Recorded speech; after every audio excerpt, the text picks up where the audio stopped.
जय हिंद दोस्तों। आज के इस इम्पॉर्टेंट लेक्चर में हम सभी डिस्कस करने वाले हैं 16 अप्रैल 2025 के करंट अफेयर्स को। तो आप इस पूरे लेक्चर को बहुत ही ध्यान से लास्ट तक जरूर देखिएगा। तो पहला और इम्पॉर्टेंट क्वेश्चन आपसे पूछा जा रहा है, डेनियल नोबोआ किस देश के राष्ट्रपति के रूप में फिर से चुने गए हैं? आंसर हो जाएगा इक्वाडोर। तो दोस्तों इक्वाडोर के फिर से राष्ट्रपति बने हैं डेनियल नोबोआ। यहाँ अगर हम ऑप्शन की बात करें तो ब्राज़ील के जो राष्ट्रपति हैं वो हैं लूला दा सिल्वा, अर्जेंटीना के राष्ट्रपति हैं जेबियर माइली और इटली की वर्तमान में प्राइम मिनिस्टर हैं जॉर्जिया मेलोनी। तो ये ऑप्शन भी आप नोट कर लें। तो इक्वाडोर के जो वर्तमान में राष्ट्रपति हैं डेनियल नोबोआ, उन्हें फिर से 4 साल के लिए राष्ट्रपति चुना गया है। तो ये उनका दूसरा टर्म होगा। दोस्तों उन्हें 55% वोट हासिल हुए हैं। अभी जो वहाँ पर इलेक्शन हुआ था तो उसमें 55% वोट हासिल हुए हैं। नोबोआ को अमेरिका के वर्तमान राष्ट्रपति डोनाल्ड ट्रंप का करीबी माना जाता है और वो इक्वाडोर में जो मादक पदार्थ हैं या जो प्रतिबंधित पदार्थ हैं, ड्रग्स वगैरह हैं, उनके खिलाफ लड़ रहे हैं। तो उन्होंने ये कहा है कि आगे भी ये लड़ाई जारी रहेगी। दोस्तों जो डेनियल नोबोआ हैं वो इक्वाडोर के सबसे यंगेस्ट प्रेसिडेंट भी हैं। इस बात को भी आप नोट कर लें। बात करते हैं इक्वाडोर की, तो यह दक्षिण अमेरिका महाद्वीप में स्थित एक कंट्री है। तो यहाँ पर आप दक्षिण अमेरिका महाद्वीप को देख पा रहे हैं। ये उत्तरी अमेरिका महाद्वीप है, यहाँ पर दक्षिणी अमेरिका महाद्वीप है। यहाँ पर स्थित है इक्वाडोर। इसकी राजधानी क्योटो है और राष्ट्रपति हैं डेनियल नोबोआ और यहाँ पर जो करेंसी चलती है वो चलती है US डॉलर। दोस्तों एंडीज पर्वत श्रृंखला में एक प्रसिद्ध ज्वालामुखी है जिसे हम कोटोपैक्सी बोलते हैं। तो कोटोपैक्सी ज्वालामुखी एक सक्रिय ज्वालामुखी है और ये इक्वाडोर देश में है। और जो गैलापागोस द्वीप समूह है यह भी इक्वाडोर में ही स्थित है। इस बात को भी आप नोट कर लें। कुछ अंतर्राष्ट्रीय नियुक्तियां डिस्कस करते हैं। तो अभी हाल ही में क्रिस्टी कोवेंट्री अंतर्राष्ट्रीय ओलंपिक समिति की अध्यक्ष बनी हैं। इयाल जमीर इजराइल के सैन्य प्रमुख बने हैं। फ्रेडरिक मर्ज जर्मनी के नए चांसलर बने हैं। निकोलस मादुरो वेनेजुएला के राष्ट्रपति बने हैं। अलेक्जेंडर लुकाशेंको बेलारूस के राष्ट्रपति बने हैं। फ्रांसवा बायरू फ्रांस के प्रधानमंत्री बने हैं। जेडी बेंस अमेरिका के उपराष्ट्रपति। डोनाल्ड ट्रंप अमेरिका के राष्ट्रपति। नवीन राम गुलाम मॉरिशस के प्राइम मिनिस्टर और यामांदू ओरसी उरुग्वे के राष्ट्रपति बने हैं। बढ़ते हैं अगले क्वेश्चन की तरफ। तो क्वेश्चन क्या है, हिमाचल दिवस कब मनाया गया है? तो हिमाचल दिवस 15 अप्रैल 2025 को मनाया गया है। तो हिमाचल प्रदेश का स्थापना दिवस हर साल 15 अप्रैल को मनाया जाता है। तो इस बार इसका 78वां स्थापना दिवस मनाया गया है। इस बात को आप नोट करिएगा। दोस्तों अब हम जानेंगे कि हिमाचल प्रदेश का निर्माण कैसे होता है। तो भारत की स्वतंत्रता के बाद 30 पहाड़ी रियासतों को मिलाकर के हिमाचल प्रदेश की स्थापना की गई थी और ये जो 30 पहाड़ी रियासतें थी इनका एकीकरण किया गया था 15 अप्रैल 1948 को। इसलिए हिमाचल प्रदेश का स्थापना दिवस 15 अप्रैल को मनाया जाता है। फिर इसके बाद होता क्या है कि 1 जुलाई 1956 को हिमाचल प्रदेश को केंद्र शासित प्रदेश का दर्जा दिया जाता है। 1 नवंबर 1956 को पंजाब राज्य के बनने के बाद कुछ पहाड़ी इलाकों को भी हिमाचल प्रदेश में मिला दिया जाता है। 1971 में हिमाचल प्रदेश को पूर्ण राज्य का दर्जा दिया जाता है और 25 जनवरी 1971 को यह भारत का 18वां राज्य बन जाता है। हिमाचल प्रदेश के बारे में अगर हम बात करें तो इसकी राजधानी है शिमला और धर्मशाला। तो जो धर्मशाला है यह इसकी शीतकालीन राजधानी है और राज्यपाल हैं शिव प्रताप शुक्ल। मुख्यमंत्री हैं सुखविंदर सिंह सुक्खू जो कि कांग्रेस के हैं। विधानसभा की यहाँ पर 68 सीटें हैं। राज्य पशु है हिम तेंदुआ। राज्य पक्षी है जुजुराना। यहाँ के कुछ प्रसिद्ध लोक नृत्य हैं जैसे नटी नृत्य, डांगी नृत्य और कायांग माला नृत्य। हिमाचल प्रदेश की लोकेशन आप यहाँ पर देख सकते हैं। दोस्तों हिमाचल प्रदेश के 3 प्रमुख दर्रे हैं।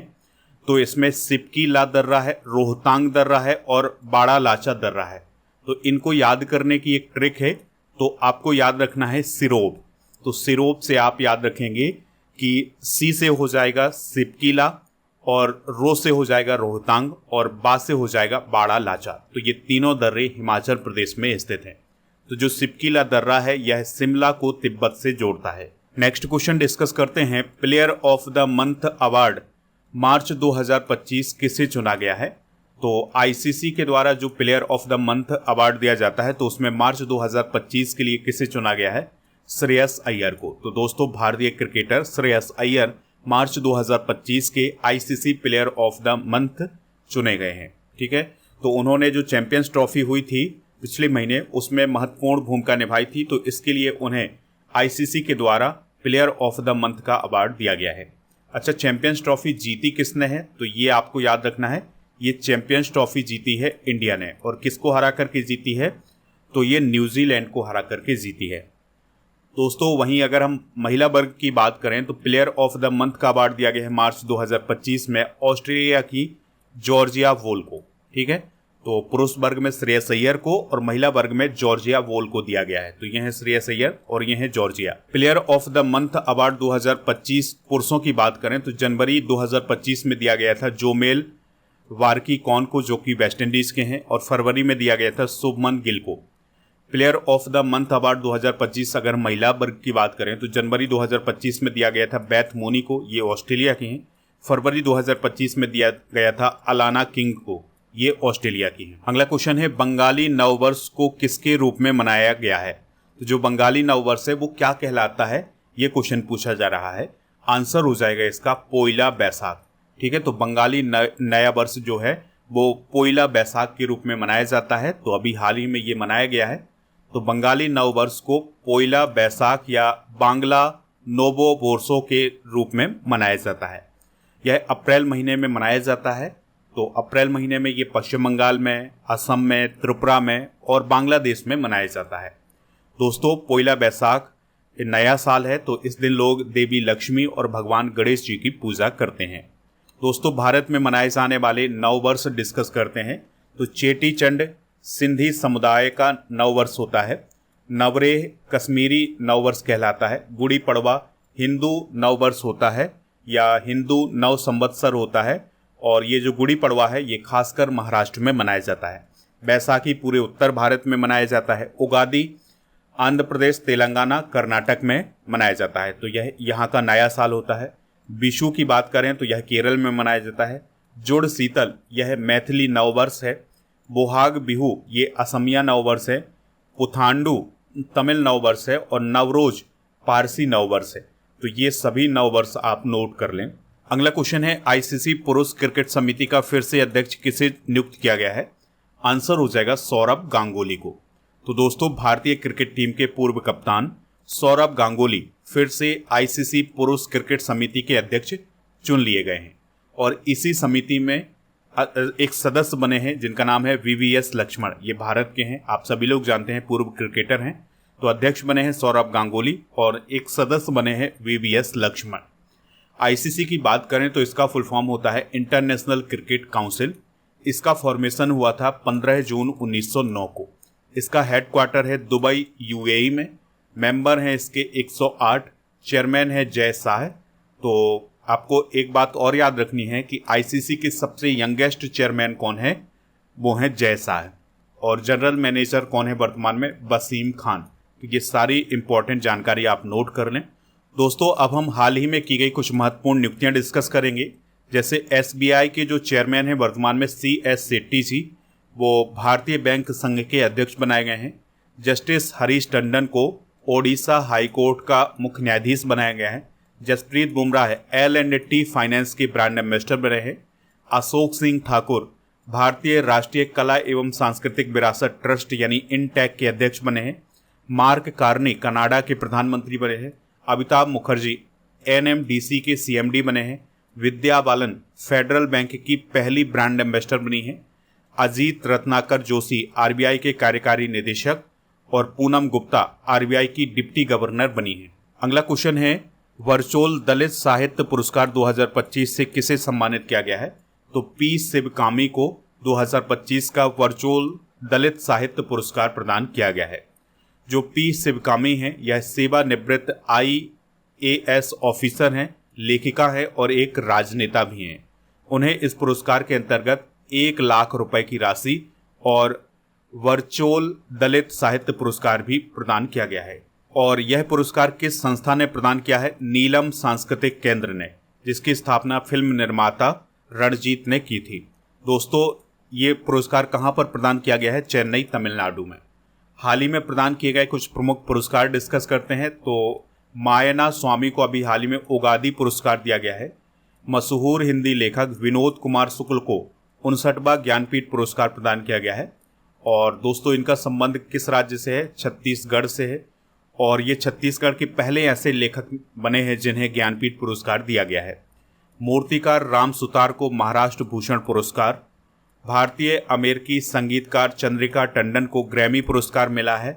और किरण मजूमदार 100 को जमशेदजी टाटा पुरस्कार मिला है। सूर्यबाला को 34वां ब्यास सम्मान मिला है। साजी एन करुण को जेसी डैनियल पुरस्कार 2023 मिला है। मारिया विक्टोरिया जुआन को Aster Guardians Global Nursing Award मिला है। अगला क्वेश्चन है, विश्व आवाज दिवस प्रतिवर्ष कब मनाया जाता है? तो 16 अप्रैल को विश्व आवाज दिवस मनाया जाता है। ठीक है, इस बात को आप नोट करें। 2025 की थीम है अपनी आवाज को सशक्त बनाएं, यानी एम्पावर योर वॉइस। तो इस थीम को नोट जरूर करें। अप्रैल माह में मनाए जाने वाले कुछ महत्वपूर्ण दिवस डिस्कस करते हैं। तो 1 अप्रैल को ओडिशा या उत्कल दिवस मनाया गया है। 2 अप्रैल को विश्व ऑटिज्म जागरूकता दिवस। 3 अप्रैल को हिंदी रंगमंच दिवस। 5 अप्रैल को राष्ट्रीय समुद्री दिवस। 6 अप्रैल को International Day of Sport for Development and Peace मनाया गया है। 9 अप्रैल को सीआरपीएफ का शौर्य दिवस। 11 अप्रैल को विश्व पार्किंसंस दिवस। 14 अप्रैल को अंबेडकर जयंती मनाई गई है। 15 अप्रैल को हिमाचल दिवस मनाया गया है। इसके अलावा 17 अप्रैल को विश्व हीमोफीलिया दिवस मनाया जाता है। 19 को विश्व लीवर दिवस। 21 को सिविल सर्विस डे। 22 को विश्व पृथ्वी दिवस। 24 को राष्ट्रीय पंचायती राज दिवस। और 25 को विश्व मलेरिया दिवस। 25 अप्रैल को विश्व पेंगुइन दिवस भी मनाया जाता है। 29 अप्रैल को अंतर्राष्ट्रीय नृत्य दिवस और 30 अप्रैल को आयुष्मान भारत दिवस मनाया जाता है। अगला क्वेश्चन डिस्कस करते हैं, तीरंदाजी विश्व कप 2025 में भारत ने कितने मेडल जीते हैं? तो भारत ने 4 मेडल जीते हैं। तो दोस्तों, तीरंदाजी वर्ल्ड कप जो होता है वो 3-4 चरणों में आयोजित किया जाता है। तो इसका जो पहला चरण है ये अभी हाल ही में अमेरिका में आयोजित किया गया है। ठीक है, इसका आयोजन 8 से 13 अप्रैल 2025 तक किया गया है। 34 इसके भागीदार देश थे। भारत ने इसमें 4 मेडल जीते हैं, जिसमें से 1 गोल्ड, 1 सिल्वर और 2 ब्रॉन्ज मेडल हैं। तो गोल्ड मेडल जीता है ऋषभ यादव और ज्योति सुरेखा वेन्नम की जोड़ी ने। सिल्वर मेडल जीता है धीरज वोम्बा देवरा, तरुणदीप रॉय और अतानु दास की टीम ने। कांस्य पदक जीता है धीरज वोम्बा देवरा। और इसके अलावा जो दूसरा कांस्य पदक है वो जीता था ऋषभ यादव, अभिषेक वर्मा और ओजस देवताले की टीम ने। तो ये मेडल विजेता भी आप नोट कर लें। मेडल टैली में पहले स्थान पर मैक्सिको रहा है, जिसने कुल 6 मेडल जीते हैं। 3 गोल्ड, 2 सिल्वर, 1 ब्रॉन्ज। दूसरे स्थान पर चाइना, तीसरे पर अमेरिका, चौथे पर भारत और 5वें स्थान पर जर्मनी रहा है। अगला क्वेश्चन है, पीएम मोदी ने Deenbandhu Chhotu Ram thermal power plant की तीसरी इकाई की आधारशिला किस राज्य में रखी है? आंसर हो जाएगा हरियाणा। तो प्रधानमंत्री नरेंद्र मोदी जी ने 14 अप्रैल 2025 को हरियाणा के यमुनानगर में 800 मेगावाट के Deenbandhu Chhotu Ram thermal power plant की तीसरी इकाई की आधारशिला रखी है। जो नया थर्मल पावर प्लांट है ये 2/300 megawatt Deenbandhu Chhotu Ram thermal power plant के साथ बनाया जाएगा। दोस्तों, नया थर्मल पावर प्लांट बिजली उत्पादन के लिए कोयले का उपयोग करेगा। और ये जो थर्मल पावर प्लांट बनाया जाएगा इसका निर्माण कौन करेगा? Haryana power generation corporation limited. ठीक है, और आपको एक पॉइंट और याद रखना है कि कुछ समय पहले केंद्र सरकार के द्वारा ये घोषणा की गई है कि जो हरियाणा का गोरखपुर है वहाँ पर उत्तर भारत का पहला परमाणु ऊर्जा संयंत्र स्थापित किया जाएगा। ठीक है, तो ये पॉइंट भी आप नोट कर लें। हरियाणा की बात करें तो 1 नवंबर 1966 को इसकी स्थापना हुई थी। चंडीगढ़ इसकी कैपिटल है। बंडारू दत्तात्रेय यहाँ के गवर्नर हैं। सीएम है नायब सिंह सैनी। विधानसभा की यहाँ पर 90 सीटें हैं। दोस्तों, हरियाणा की अगर हम नेशनल पार्क की बात करें तो सुल्तानपुर नेशनल पार्क और कलेसर नेशनल पार्क, ये दोनों नेशनल पार्क हरियाणा में हैं। और यहाँ के प्रमुख डांस हैं घूमर, गंगौर, झूमर जो कि हरियाणवी गिद्दा कहलाता है, और रतबई। वन्यजीव अभ्यारण्य की बात करें तो मोरनी हिल्स, वीर शिकारगढ़ और छिलछिला झील और खपरबास, ये सारे जो वन्यजीव अभ्यारण्य है ये हरियाणा राज्य में। रामसर स्थल है विंडवास वन्यजीव अभ्यारण्य और सुल्तानपुर नेशनल पार्क अगला क्वेश्चन है, फ्री स्टाइल शतरंज ग्रैंड स्लैम 2025 किसने जीता है? तो ये जीता है मैग्नस कार्लसन ने। तो नॉर्वे के शतरंज खिलाड़ी मैग्नस कार्लसन ने पेरिस फ्रांस में फ्री स्टाइल शतरंज ग्रैंड स्लैम 2025 जीता है। कुछ इंपॉर्टेंट करेंट अफेयर्स डिस्कस करते हैं। तो रूस के शतरंज खिलाड़ी बोरिस स्पेस्की का भी हाल ही में 88 वर्ष की आयु में निधन हुआ है। आर प्रज्ञानंद ने टाटा स्टील मास्टर्स शतरंज 2025 का खिताब जीता है। भारत के द्वारा फिडे शतरंज विश्व कप 2025 की मेजबानी की जाएगी। कोनेरू हम्पी ने दूसरी बार विश्व रैपिड शतरंज का खिताब जीता था 2024 में। 2024 में डी गोगेस सबसे युवा विश्व शतरंज चैंपियन बने हैं। मैग्नस कार्लसन ने टाटा स्टील शतरंज इंडिया विल्टज खिताब 2024 जीता था। दोस्तों, ये थे आज के करेंट अफेयर्स के क्वेश्चन। आप स्टडी करके ऐप को इंस्टॉल कर लें। यहाँ पर मिलेगा आपको paid course, ebook, test series, daily current affairs की पीडीएफ और कोर्स एंड पीडीएफ वाला ऑप्शन। तो यहाँ पर आपको राजा गुप्ता सर का अर्जुन जीएस फाउंडेशन बैच मिल जाएगा। तो इस बैच को आप ज्वाइन कर सकते हैं। अगर आपको छूट चाहिए तो कूपन कोड यूज करें अर्जुन 300, तो आपको छूट मिल जाएगी 300 रुपये की। इस कोर्स की वैलिडिटी है 2 साल की। अगर आपको कोई दिक्कत परेशानी आती है तो आप इस नंबर पर भी कॉल कर सकते हैं। चलिए अब हम रिवीजन करते हैं कल के करेंट अफेयर्स को। किस राज्य के रिंडिया सिल्क और खासी हथकरघा उत्पादों को जीआई टैग मिला है? मेघालय।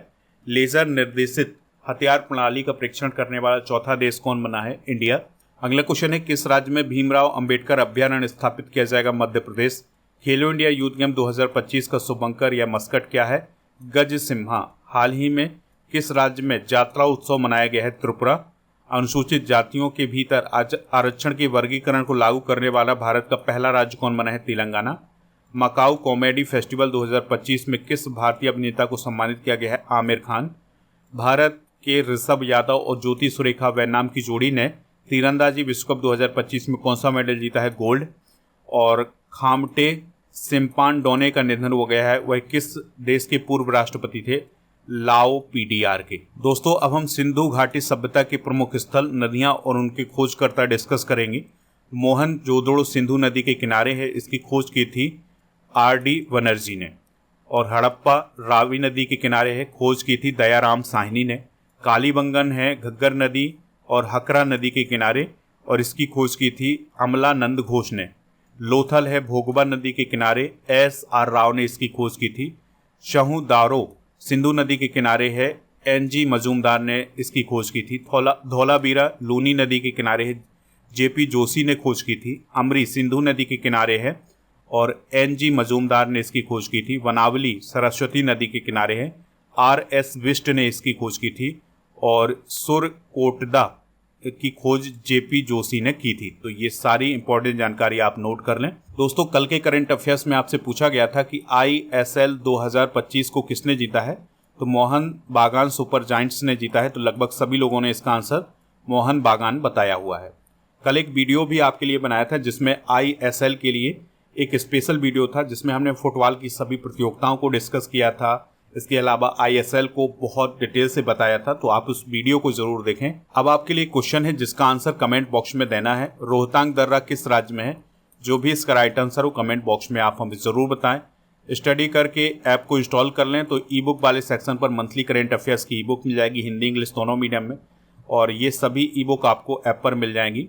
स्पेशल ऑफर चल रहा है मंथली करेंट अफेयर्स की ई बुक के पैकेज का, तो आप 199 रुपये में ये पैकेज प्राप्त कर सकते हैं। उसके लिए कूपन कोड यूज करना है पैकेज 100, और 2024 की सभी ई बुक मिल जाएगी मात्र 199 रुपये में।